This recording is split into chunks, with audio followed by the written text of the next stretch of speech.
So it's the same day, humidity is 24, temperature is 25 Fahrenheit. We had the 2013 came back in for a testing.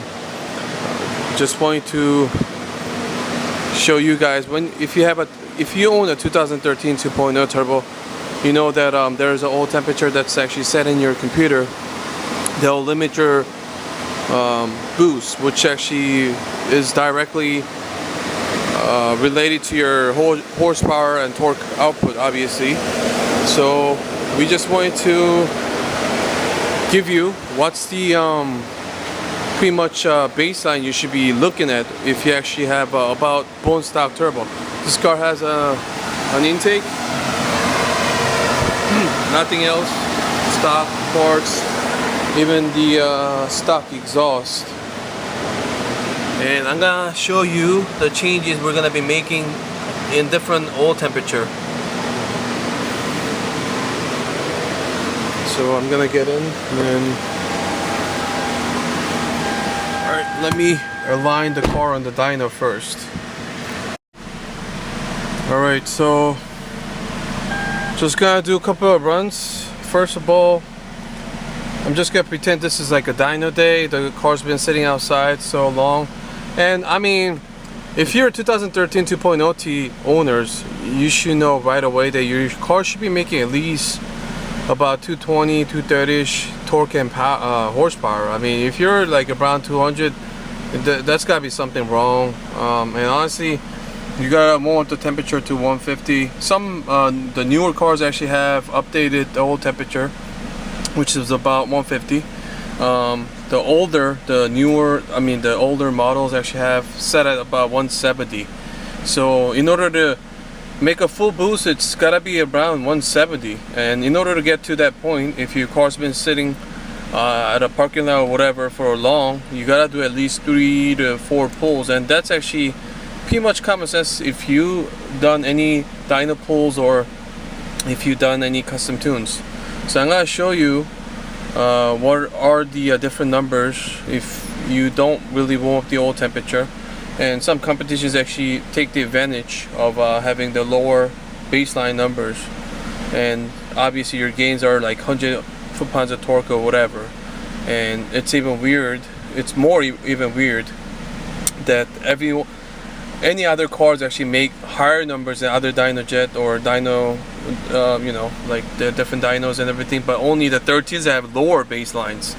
So this is something that I want you to just prove, and this is a good reference. I'm not pointing fingers at anybody, just a good reference for you to actually get your money's worth while you are at it. You know, go to a tuning event or buying a can tune, whatever. Make sure you do a good correct baseline in order to get the, you know, the exact baseline. So I'm just warming up a little bit, so just to be on the fair side. I'm gonna do probably 3 runs and see how it changes. Okay, it's gonna be a first run here.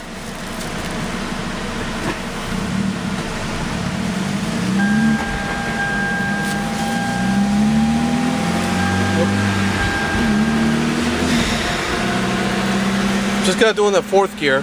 I mean, 4th gear is closer to 1-to-1. 5th gear is still closer to 1-to-1. 5th gear actually puts out a little more higher numbers. But if we do this on the dyno, you're gonna be constantly doing the pulls.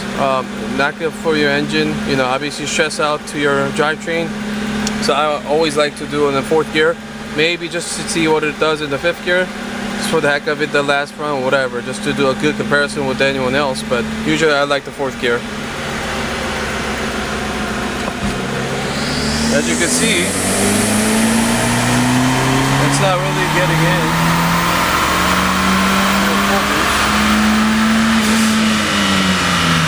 Alright.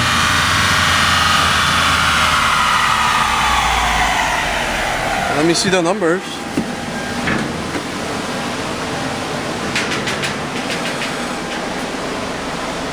왜 이렇게 높아?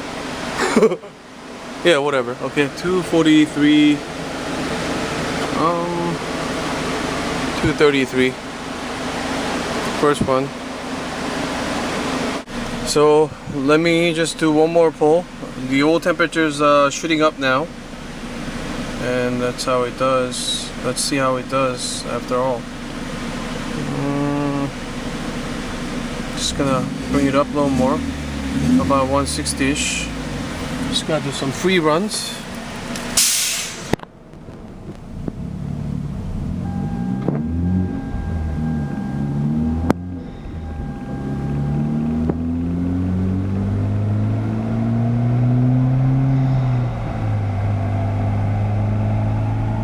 Bringing it up a little bit.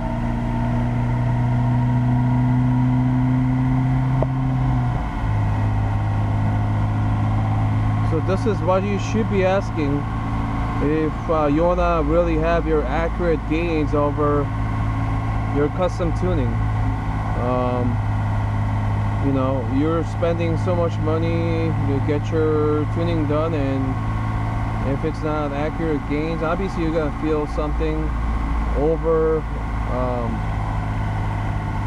just stock to it anyway, but just to have your money's worth, make sure your baseline numbers are correct. So manual transmission about 150 or a little less was about 230 with the intake. That's actually fairly higher than the standards we've seen, but the baseline making, even if it's automatic, if it's making 200 torque, that's actually even like warmer. I mean, they're colder.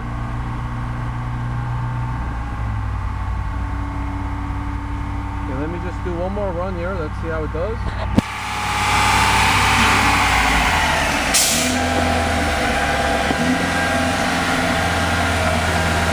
Okay. So it's about 165, I would say.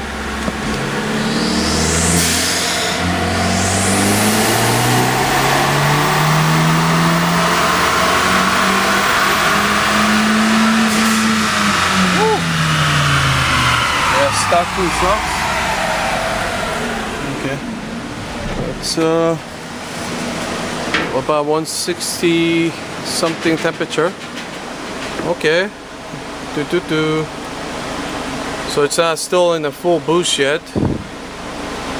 What's going on with this numbers? Okay. Hey, this is still a same stock tune, and you gain about 30 something torque, about 25 horsepower. This is stock tune, just different oil temperature, and keep that in mind. The air fuel changes too. Okay. So if you're doing baseline with this thing, it looks very lean. And someone's gonna say, oh, SFR tune is too lean. Okay, I'm gonna warm it up to 170, where it's gotta be the factory oil temperature that will make you to do a full boost. I'm just gonna do a few pulls to just warm it up to 170. But you're getting my point now, probably. Hopefully. This is a very educational video. I know there are haters gonna say all these things, but hey, we're taking our time, money, everything to actually get this done, and this is very beneficial for everyone, hopefully for the 2013 owners. Okay, 170. My battery is running out, so I gotta actually get this done quickly, but you get my point. So let's go.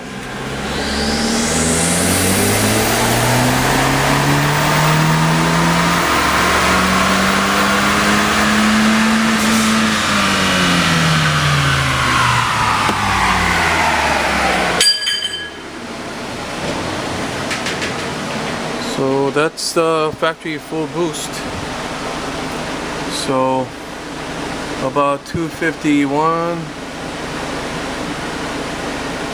260 torque. But you see this, it's making another 10 torque here. And the top end about 15 horsepower. So there you have it, you know.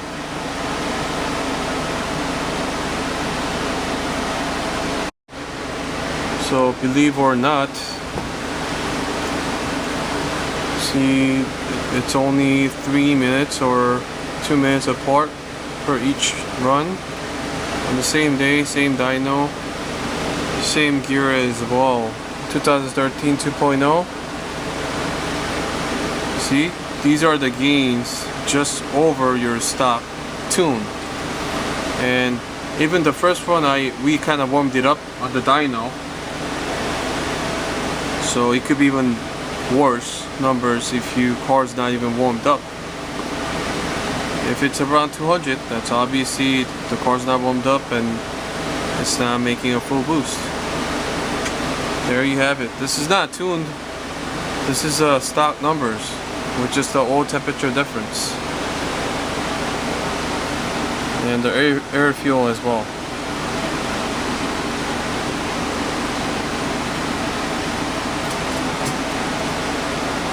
And this is after the tune.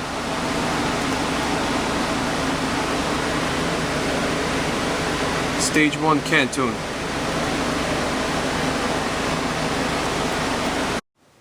Another thing I wanted to mention is